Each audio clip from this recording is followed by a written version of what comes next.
Krishnamurti refused to become Christ. Hey guys, John here. I just wanted to hop on. I've been doing a lot of studying lately on Jiddu Krishnamurti, and I'm really fascinated by a lot of the teachings that came out of him. But for those of you who don't know who he was, I'll be doing a longer video on my other channel about the Theosophical Society and Theosophy in general. But this was an interesting part of that story. Jiddu Krishnamurti was brought up through the Theosophical Society, and they tried to raise him up to the status of Maitreya, or what we would call Christ. They planned to make him a world leader that would guide humanity into a new structure. To me, when I heard this story, it reminded me very much of Jeshua. They tried to raise him up to be a king so that he could lead the Jewish faith and overcome Rome and bring the world down to what they believed. The Theosophical Society is a very interesting organization, but Theosophy itself is very interesting. I mean, it started with Madame Blavatsky literally saying that she had a vision of what this should be, and she created Theosophy out of her vision. The Theosophical Society grew out of Theosophy, and when it grew out of Theosophy, it started adding structure and masters and teachers and levels of attainment, and it started creating a religion around itself. And that religion eventually morphed into the New Age teachings that we think of nowadays. They were trying to raise Krishnamurti up to the level of a Christ, and at the point of him being able to step out into that role, what happened is he basically turned down the concept even. This is just a quick quote from his message when he turned them down and left the Theosophical Society. "I maintain that truth is a pathless land, and you cannot approach it by any path whatsoever, by religion, by any sect. That is my point of view, and I adhere to that absolutely and unconditionally. Truth, being limitless, unconditioned, unapproachable by any path whatsoever, cannot be organized, nor should any organization be formed to lead or coerce people along any particular path."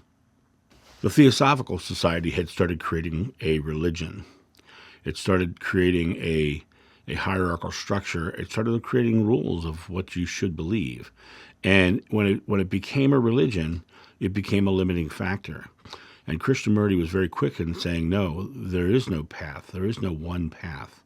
It literally is a pathless land that you cannot approach by any path whatsoever.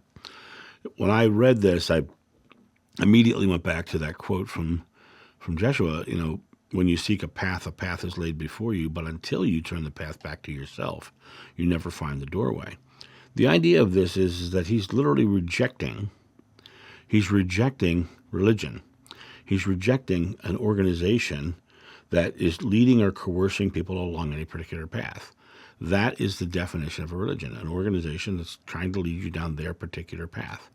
And when you look at that idea of being led down the path, you're being told what to believe, being told how to believe, being told how to practice. And this was part of the idea that happened to the Theosophical Society. In the beginning, with Helena Blavatsky, the Theosophy was an all-inclusive sort of belief. There was no religion element involved in it. There was no hierarchy involved in it.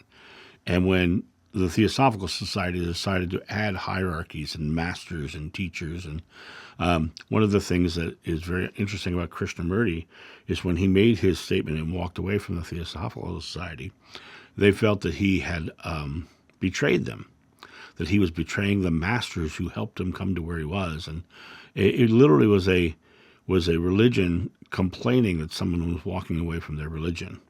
And when you look at this teaching that he's saying here with this simple line, "I maintain that truth is a pathless land, and you cannot approach it by any path whatsoever." He's saying in this quote that spirituality is a personal journey, and God is something that cannot be contained by religions, doctrines, dogmas. He's literally saying it is each one of us finding our own way. And to me, it gives a lot of credence to Krishnamurti's teachings because it shows that he is above the religion, above the infighting. The interesting thing about the religions, and especially the Theosophical Society, there was a lot of infighting within the group because they created these delineations of masters and teachers and all these different things.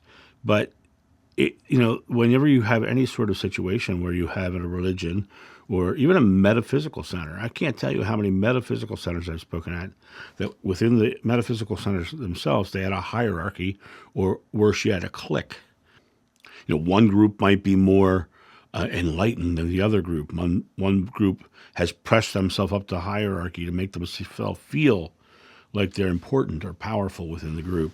It became less about religion and more about vanity. And what he was saying here is you've got to let go of all of that and come back to that space of realizing that within all of this, you should just let go of it all. Study it all, but don't accept one as the way, because you'll find a different truth in another way. You'll find a different truth in another way and come to a space of realizing that it's your truth you must find. I often talk about my channel being a channel where I'm talking about my truth, right? But I don't ask you to take my truth because it's not your path. It's my path, right? If something rings true to you, try it out. If it doesn't ring true to you, don't try it out. But it really comes down to you making the discernment about your own life, about what you believe. And in my take, I'm living a really wonderful, joyful life. And I'm really excited about the life that I live. I love the life that I live. And so my path is working for me.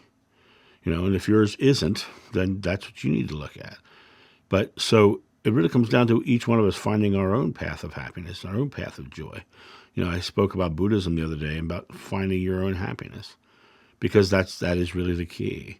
Being authentically you and finding your own way that makes you joyful and loving and happy, and being in that state and being compassionate from that state.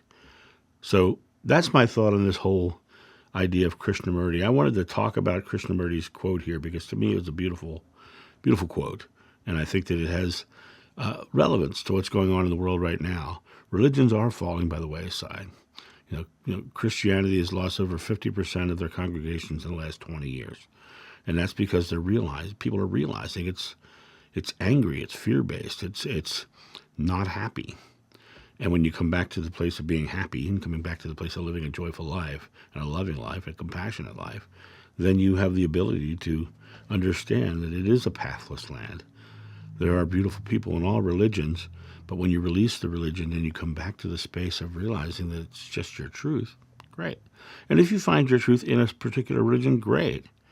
But condemning another for not, or coercing another for not coming along your path, that to me is a red flag that shows that your path is not for me, because I'm happy doing what I'm doing, and I don't have no desire to try to convince other people to come live like me, because they might be happy doing what they're doing.